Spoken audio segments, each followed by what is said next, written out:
La vraie foi. La foi. La foi, c'est une ferme assurance des choses qu'on espère, une démonstration de celles qu'on ne voit pas. Hébreux 11 verset 1. Le fondement de la foi chrétienne. Il est très difficile de définir la foi chrétienne de manière unique tant les courants du christianisme sont divers. Le point commun des différents mouvements chrétiens est la reconnaissance que Jésus est le Fils de Dieu. Outre le credo, le catholicisme se caractérise par le dépôt de la foi, qui englobe les Écritures et la tradition, tandis que le protestantisme ne se fie qu'aux Écritures, sola scriptura. Les premiers textes canoniques que possèdent les chrétiens concernant la nécessité de la foi en Jésus-Christ ressuscité, sont les épîtres de Paul de Tarse, notamment celles aux Galates et aux Romains, Romains 10 verset 9. Il est possible de dater, en effet, leur écriture entre l'an 49 et 58 de notre ère, soit moins de 30 ans après la Passion du Christ. Parmi les textes de Paul, il faut citer également la première épître aux Corinthiens, 1 Corinthiens 13, qui place la foi parmi les trois vertus théologales, soit celles qui, étymologiquement, nous parlent de Dieu et donc nous conduisent vers lui. Ensuite, les évangiles, écrits entre l'an 65 et 100 de notre ère environ, sont le témoignage de la vie de Jésus-Christ, de sa mort et de sa résurrection. On y trouve la nécessité de croire en Dieu le Père, Marc 12 versets 29 à 30. Les fondements de la foi chrétienne ont été formalisés vers les 2e et 3e siècles, par les pères de l'Église. On peut citer, pour les principaux, Irénée de Lyon, le canon de la Bible incluant l'Ancien Testament et les 4 évangiles canoniques, ainsi que les épîtres, et Origène, interprétation des textes selon les 4 sens des Écritures, et prière Lectio Divina.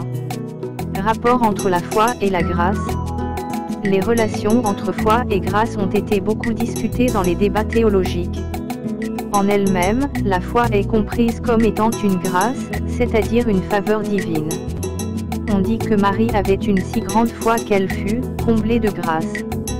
Les religieux et les fidèles en général recherchent la grâce divine comme instrument de leur salut, grâce qu'il ne faut pas confondre avec l'expérience mystique. Parmi les théologiens qui ont débattu de la grâce et ses rapports avec la foi, il y a Augustin d'Hippone, Jean de Cassien et Jean de Calvin. L'Église catholique retient la doctrine augustinienne de la grâce.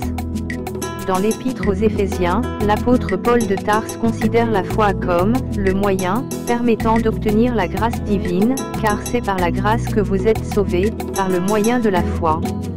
Et cela ne vient pas de vous, c'est le don de Dieu. La foi, du latin fides, confiance, désigne étymologiquement le fait d'avoir confiance en quelque chose ou quelqu'un. En général, cela revient à juger authentiques certains faits ou certains événements, en vue de trouver des solutions à des problèmes. Dans le domaine religieux, la foi induit souvent une dévotion, une pratique et des comportements censés traduire cette conviction. La foi est la condition de toute religion et la motivation de sa pratique. Bien que d'étymologie commune, la foi religieuse et la confiance peuvent se distinguer assez nettement. Dans un contexte de sécularisation, la foi a souvent pris le sens de simple confiance. On parle ainsi de « foi en la technologie » pour résoudre les problèmes qui se posent aujourd'hui, mais il s'agit en fait de confiance. La foi du chrétien, catholique, orthodoxe et d'une partie des protestants et des chrétiens évangéliques, est contenue de manière synthétique et dogmatique dans les différentes versions du credo, je crois, en latin. Le credo, 2 versions principales symbole de Nicée, Constantinople et symbole des apôtres, est un texte de plusieurs dizaines de phrases qui expriment successivement la foi en Dieu le Père créateur de l'univers, en Jésus-Christ et les principaux événements de sa vie, de sa mort et de sa résurrection, foi au Christ historique mais aussi messianique. En l'Esprit Saint, divergence de définition entre catholiques et orthodoxes, l'Église, entendue comme spirituelle chez les protestants et les chrétiens évangéliques, incarnée par l'Église chez les catholiques et orthodoxes, la communion des saints, idem, à la vie éternelle. Bonne nouvelle ou pertinence actuelle du message du Christ. Mais, je crois en Dieu, ne se réduit pas à « Dieu existe » ou « Je crois à l'existence de Dieu ». En effet, je crois en Dieu, implique successivement. je crois en l'existence de Dieu. Je crois et j'acquiesce au plan de Dieu dans ma vie. En latin, la phrase est construite par credo in plus à ce qui suppose une mise en mouvement, donc une interaction réciproque. La foi du chrétien affirme être une rencontre personnelle avec Jésus-Christ et une expérimentation de sa parole et de l'Église comme édifiante, salvatrice et source de paix. La foi dans la Bible. Le mot « foi » dans la Bible est l'un des mots utilisés pour décrire l'attitude de l'homme devant Dieu. Il est traduit par le latin fides et le grec pistis qui ont le sens premier de « confiance » et ne sont donc pas des mots du vocabulaire religieux, ni du vocabulaire de la croyance. Ces mots sont eux-mêmes la traduction de termes hébreux qui dérivent de la même racine amant, un radical qui évoque la solidité, la fermeté. La foi biblique est donc d'abord affaire de confiance en Dieu, avant de concerner une croyance ou un contenu dogmatique, voir par exemple 1 Samuel 3, verset 20. Dans les évangiles, Jésus compare le croyant à un homme qui construit sa maison sur le roc et qui lui confère ainsi un caractère vraiment indestructible. Il donne à Simon, le premier disciple à reconnaître en lui le Messie et Fils de Dieu, le surnom de Pierre, allusion à la foi qui fait de lui un roc. Pour caractériser la relation du croyant à son Dieu, la Bible n'utilise pas, dans ses traductions grecques et latines, le mot de religio qui est habituellement employé dans le monde antique, et qui insiste sur l'observance des rites, l'obéissance aux commandements et le respect scrupuleux des coutumes. Elle marque de cette manière le caractère profondément original de l'attitude croyante en Israël. Le croyant n'est pas celui qui croit que Dieu existe, mais qui croit en Dieu, formulation reprise à dessein dans les symboles de foi chrétiens et sur laquelle reviendra Augustin. Cette foi se vérifie dans la vie quotidienne, par l'observation des commandements. Elle donne la certitude de la réalité de Dieu et de sa vérité. Pour parler de la foi, plutôt que des énoncés théoriques, on trouvera dans la Bible des récits. Le modèle du croyant est Abraham. Un autre modèle est Job, qui conserve la foi malgré la souffrance injuste dont il est victime.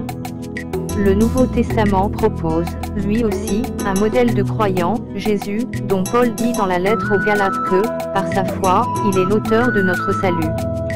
Le geste dans lequel Jésus manifeste ce qu'est la foi est l'offrande qu'il fait de sa propre vie, dans un acte de confiance totale en Dieu. La foi est ainsi, pour les Écritures chrétiennes, le lieu du salut de l'humanité. La foi n'est pas innée selon Paul, elle vient de ce que l'on entend et on entend par une parole du Christ, Romains 10, verset 17. L'apôtre Jacques, chapitre 4 verset 26, précise quant à lui que « la foi sans œuvre est morte ». Un autre modèle de croyante est Marie, mère de Jésus, qui a cru, la première, en la réalisation de la promesse qui lui était faite par l'ange Gabriel. La foi biblique, si elle concerne d'abord la confiance en Dieu, n'exclut nullement la dimension de connaissance des réalités divines.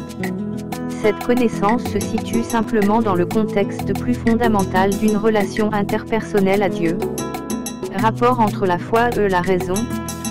Lucien Morel, professeur émérite de la Faculté des sciences appliquées de l'Université catholique de Louvain, rappelant la distinction faite par Emmanuel Kant entre raison pure et raison pratique, estime qu'elle permet de faire la distinction entre ce qu'il nomme le rationnel et le raisonnable et cite à ce sujet le philosophe wallon Jean de Ladrière, pour qui, le rationnel, c'est ce qui est pensable selon les catégories de la pensée scientifique. Le raisonnable, c'est ce qui est assignable comme finalité conformément aux impératifs de la raison pratique, c'est-à-dire de l'ordre moral, en tant qu'il constitue la finalité de la volonté libre. Et pour qui, il est essentiel de rappeler cette distinction entre le rationnel et le raisonnable car la culture moderne est marquée par la tentation permanente de rabattre le raisonnable sur le rationnel. Lucien Morel poursuit, cette distinction est aussi une exigence pour le chrétien. En effet, tout chrétien sait, ou devrait savoir, que l'adhésion de foi repose sur trois piliers, la grâce, la volonté libre et la raison. 6. Selon l'Église universelle. Le pape Jean-Paul II a publié le 14 septembre 1998 une encyclique sur les rapports entre la foi et la raison, Fides et Ratio. Elle met l'accent sur l'importance des philosophies présentant une ouverture métaphysique pour assurer une fonction de médiation dans l'intelligence de la révélation, selon la théologie de saint Thomas d'Aquin. La foi chrétienne est ensuite avant tout communautaire. 3. Elle n'est pas un acquis mais l'objet d'une éducation permanente dont la catéchèse est l'élément central. Confère. Directoire général de la catéchèse. Elle naît de la prédication, saint Paul, et meurt si elle n'est pas transmise. Elle peut être enseignée dès l'enfance, éducation chrétienne familiale, et mûrie alors depuis la réception du baptême puis tout au long de la vie. Elle peut naître adulte et être alors éduquée dans le cadre du catéchuménat. L'approfondissement de la foi chrétienne est alors validé dans le scrutin du catéchuménat appelé « Reditio Symboli », ce qui se veut dire en français « proclamation du symbole des apôtres » ou « credo ». Le terme croyance désigne, par métonymie, ce que l'on croit, c'est-à-dire l'objet d'une croyance. Le concept philosophique de croyance fait partie de la théorie de la connaissance. Les croyances, qu'elles soient religieuses, scientifiques, superstitieuses ou autres, sont aussi un objet d'étude de l'anthropologie culturelle. La science n'étant pas une croyance, mais une somme de savoirs vérifiés, partagés et modifiables, ne peut toutefois être mise au rang de croyance figée ou inamovible.